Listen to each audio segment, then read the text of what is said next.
Hi guys, welcome to episode 8 of the Chevening Scholarship Tips podcast with me, Cynthia Kimola. And today we're going to delve into the references because the references are an integral part of the Chevening Scholarship application process, and you must supply 2 referees when you submit your application.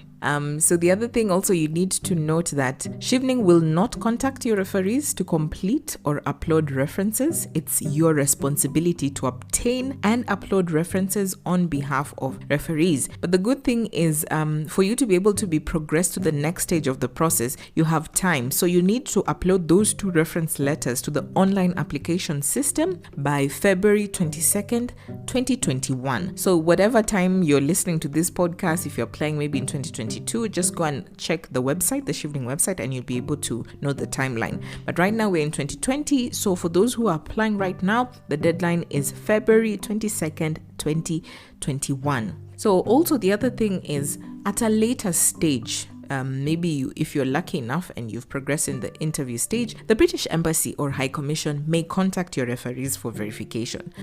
I don't know if they usually do this as a standard practice, but they might be able to verify that. So you're advised to submit the 2 references before the deadline. They say that it's only exceptional circumstances where they actually accept submitted references in person during the interview, but just work with uploading everything online. So who can my referee be? How do I go about choosing who my referee is? We'll be back in a moment. So a word from our sponsor today, Anchor, and this is actually the app that I actually use to record this podcast. If you haven't heard about Anchor, it's the easiest way to make a podcast. And let me tell you why I personally prefer it and why I recommend all my friends to use it. Because 1, it's free. It has creation tools that allow you to record and edit your podcast right from your phone or computer. If you have excuses, I don't have a mic, I don't have editing software, Anchor has it all for you. And also, Anchor will distribute your podcast for you. You record it on Anchor, and then it will distribute it to Spotify, Apple Podcasts, Google Podcasts, Castbox, basically anywhere you think podcasts are heard, it just sends it there. So you don't have to open those accounts individually because it takes a lot of time. And why do it yourself when you can efficiently use Anchor to do all the work for you? And then I love it because you can make money from your podcast, and with minimum listenership. You don't have to hit like 1,000 subscribers or something like that. No, you just start from the get-go. It's everything you need for a podcast in one place. So go ahead and download the free Anchor app or go to anchor.fm to get started.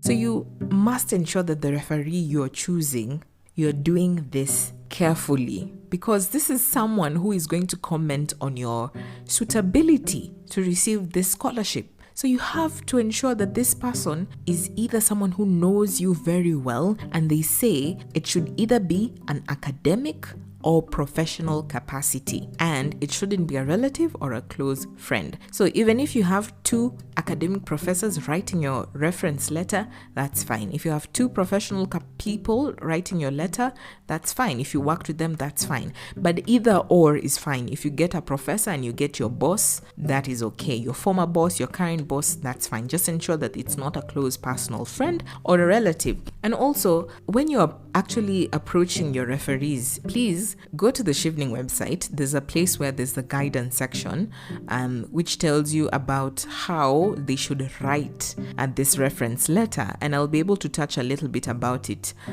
when we go on this podcast. But just ensure, please don't do a mistake. I know some people, and even have heard of horror stories where this applicant, she was really brilliant, really good, but the mistake she did is the person who wrote the reference letter did not submit it on time, so she lost out on that. Because you see, Chevening is like, as we are not involved in you submitting, in you following up on your referees. No, it is you. So start telling them early. Right now it's in September, and the deadline is 15th is November. It's coming up the 3rd of November.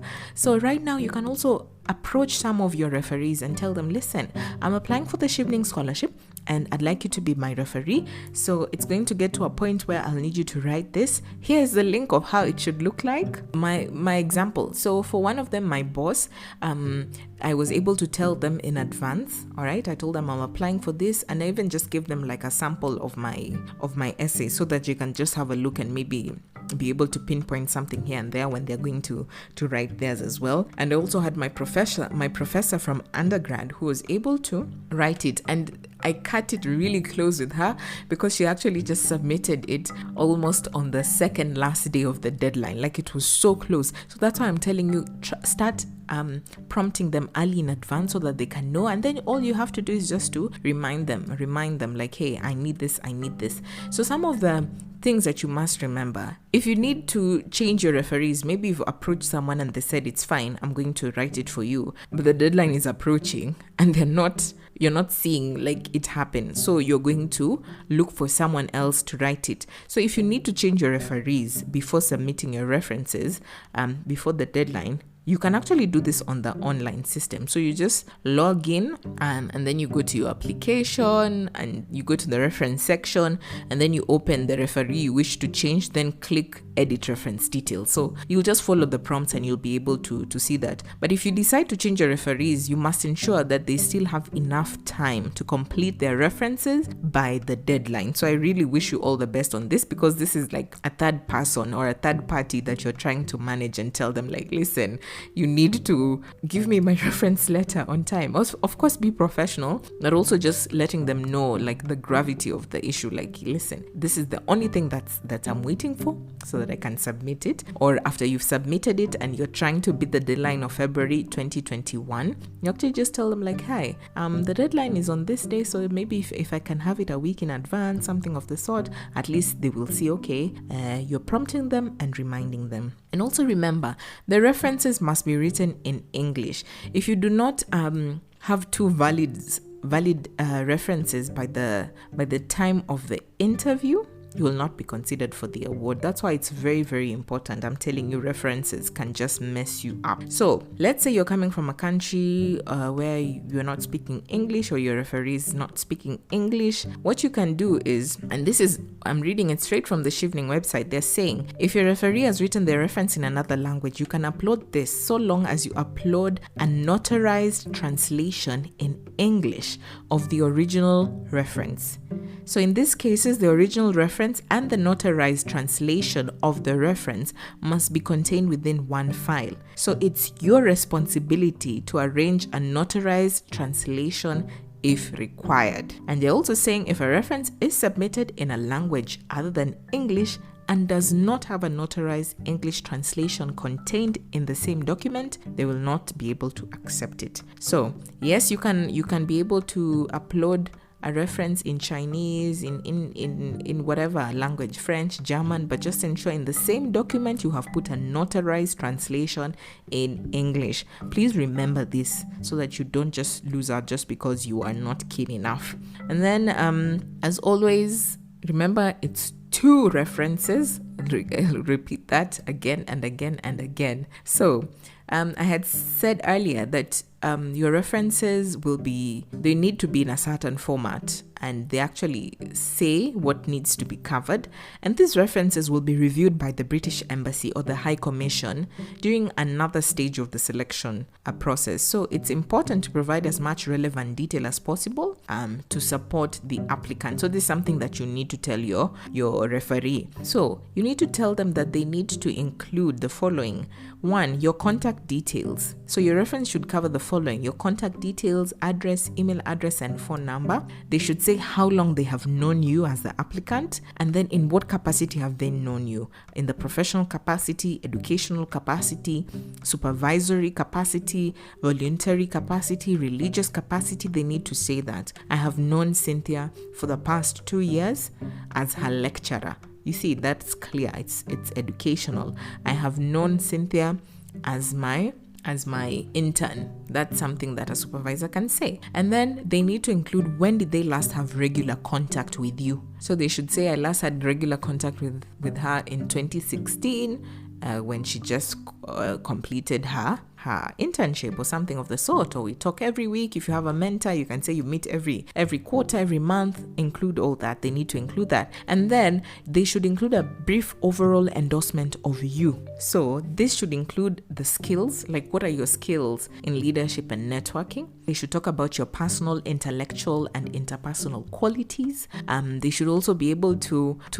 touch on you if you have the ability to actually complete a demanding academic program in the UK. So they can be able to allude that and say, maybe if it's a professor and this is in the education capacity, can say, I have known Cynthia for the past 5 years, and within that time, she has been able to demonstrate good leadership and networking skills through the groups that she has been able to form, or is the class rep, and I'm able to communicate with her on a regular basis about what is required of her and the class in general. She has great listening skills. She is sharp. She is keen. She has a big heart, things like that. And also because she's been able to juggle schoolwork, internship, and a part-time work, I know that she is able to complete a demanding academic program in the UK. So they've already given you the format. For more references, or if you want to see exactly what I'm talking about, please go to the Chevening website. I always say this, go to the website, read what is required, because the Chevening application process is actually quite straightforward. And the references bit, as I've told you, it's quite important. And if you don't upload them on time, you will not be selected for the Chevening Scholarship or considered for the Chevening Scholarship if it's not written in English and also doesn't have a notarized English translation. You won't be required. So there are some things that you need to understand, and also some guidelines for your references and how they should be able to approach this for you. So I hope this is clear. And for more details, please, I will going to put a link in this podcast description so that you can go to the correct article that I'm talking about guidance for references, so that you can be able to just send it over to your referees when you're asking them to be or to write the references for you. So all the best, and I hope that you're able to share this episode with your friends who are also applying for the same scholarship so that they can get clarity on this and much more.